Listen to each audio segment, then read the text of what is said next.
Today's video is going to be another one of those videos where I just talk about things, because there's a lot of things going on right now. We got Stefon Diggs possibly leaving the Bills. We got the Giants trying to hang on to Saquon for dear life. The Oakland Athletics making the biggest bounce back in MLB history. We'll dig into the Stanley Cup, NBA Finals, and maybe a couple other things. However, you know we can't hop into it without a couple of plugs, so use code WyattzWorld on G Fuel or Prize Picks. G Fuel will save you a discount on any G Fuel products, and Prize Picks it'll match up to $100 of your first deposit. But remember to always play responsibly, and let's hop into the video.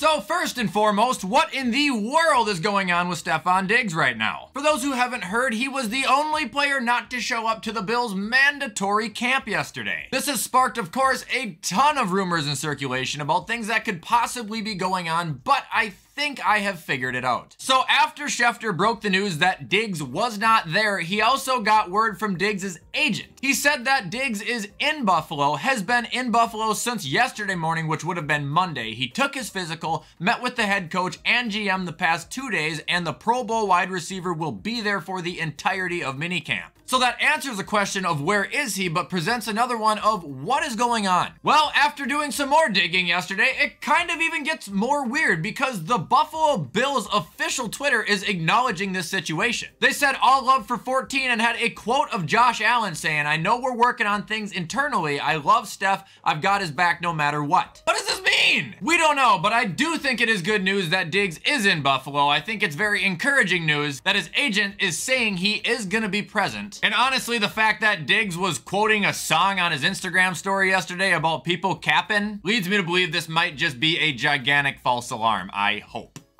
After the Diggs drama real quick, I do just want to dig into the New York Jets. They signed Adrian Amos now too. What are they doing? They just bringing Green Bay to New York? Like, was this gonna work? Is this the plan? There's no news besides that on the Jets, at least as far as I'm concerned. I just thought it was funny that yet another Packer has gone there. Now, on to Saquon Barkley. Rumor has it the Giants have once again laid out their contract for him that they had back in March. Now, we don't know a for sure number on the contract, but there has been speculation that it's been around $14 million. Okay, if I'm Saquon Barkley and I'm not taking that, it tells you one thing, and that's that he doesn't want to play there. He's not going to get that offer from anybody else, and that would make him a top 3 paid running back in the league when the position itself is declining in the market, and Saquon has specifically already said he's not here to set records for contracts. I just want to know one of two things from Saquon Barkley, and there's no hate at all. I'm a fan of the guy now after hating on him for 3 years, but what number does he want, or where does he want to play?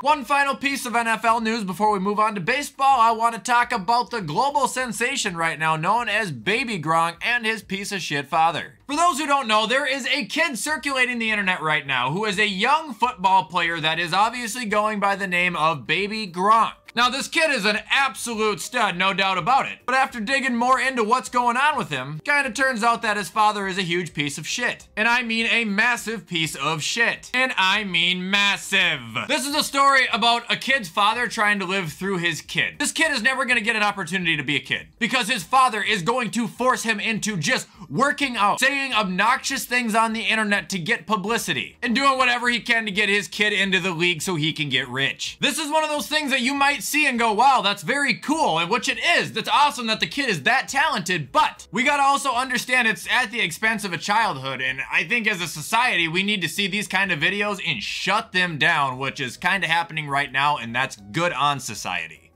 Now moving on, we got one of the most entertaining stories in sports, and that is the Oakland Athletics and their reverse boycott. For those who didn't know, just a week ago, the Oakland Athletics were by far the worst team in baseball with a staggering record of 12 wins and 50 losses. Okay, fast forward a week, their record is now 19 wins and 50 losses. They're on a 7-game win streak, just knocking off the Tampa Bay Rays, who are the best team in baseball currently. This hot streak is what prompted the reverse boycott. And for those wondering what that is, it's the exact opposite of when you stop showing up because your team sucks. You pack the stadium. Last night, the A's had an attendance of 27,559 people, and I don't want to get in trouble, so I'm not going to play the audio, but every single one of those people were chanting, "Sell the team. Imagine ownership last night. Like, that is the biggest bittersweet thing in the world. Yay, people are here. Oh, they all hate me. This happens every 4 years with the Athletics, by the way. They're the cheapest team in the league. They have a decent farm system. They'll call their prospects up. They'll play well. They'll have a couple good years. They won't pay anybody. Then everybody leaves and they suck. I'm all for this boycott, man. I hope it works out and it is awesome. Go Oakland.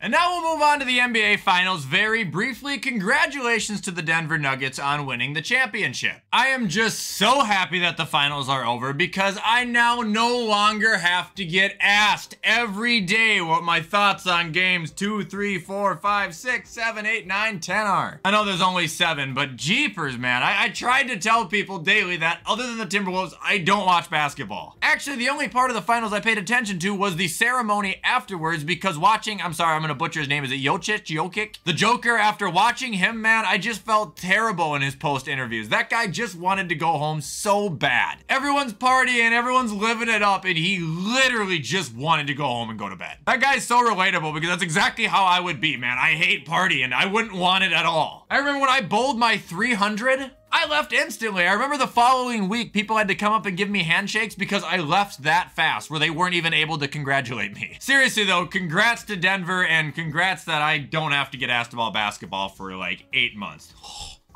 On the topic of another sport that I absolutely do not watch, I would like to give a firm congratulations to the Vegas Knights on winning the Stanley Cup. That's actually very cool because that's such a new team and they have been like contenders ever since they emerged into the league, what, 5 years ago? Don't even know who they beat. I heard they beat the hell out of whoever it was. But they're now champions and that's something that they can say they've done before the Wild because, well, the Wild still don't have one. I got nothing against hockey, I have no reason to want to watch it, you know? Like, I'm just not into it.